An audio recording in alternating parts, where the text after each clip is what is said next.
Good morning.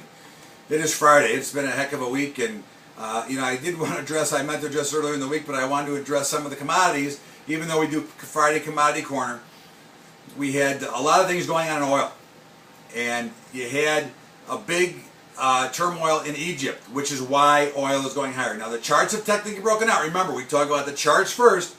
We saw our last resistance level at 98. That was an area that we were watching break out. So it's not surprising. Now, reason being, well, it's Egypt, but it doesn't matter. But what you're having now is they're building in a lot of fear premium because of the unrest in the Mideast. Now, obviously, Egypt has no production of oil that we would even think about.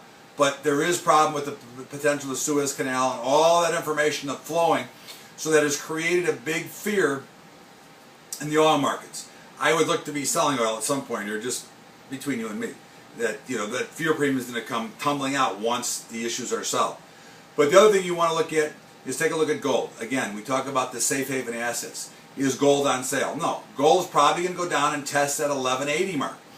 Remember, we are not here to try to pick the bottom. We are not here to catch a falling knife. We are here to analyze what's going on.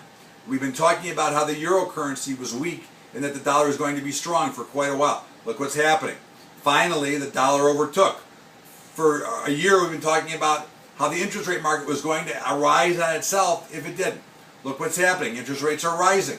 So as you see, if you follow the technical levels, especially in the commodities, where you get trade that has effect on other areas, okay, you will see that we're starting to see that. So the commodity space is starting to get weaker. This is one of the reasons I'm afraid of a little bit of deflation.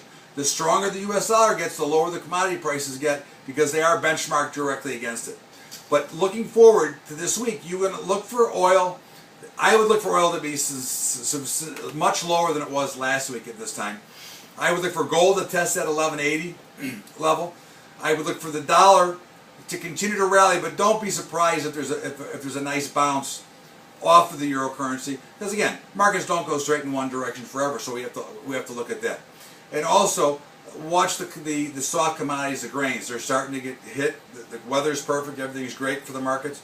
So my predictions for the week are: the stock markets close lower, oil closes a lot lower, gold will test 1180, I think, but then probably stabilize. Grain markets will be lower, and that's the way I see it.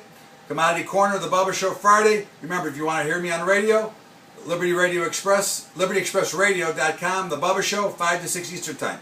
Have a great weekend, everybody. We'll talk to you on Monday.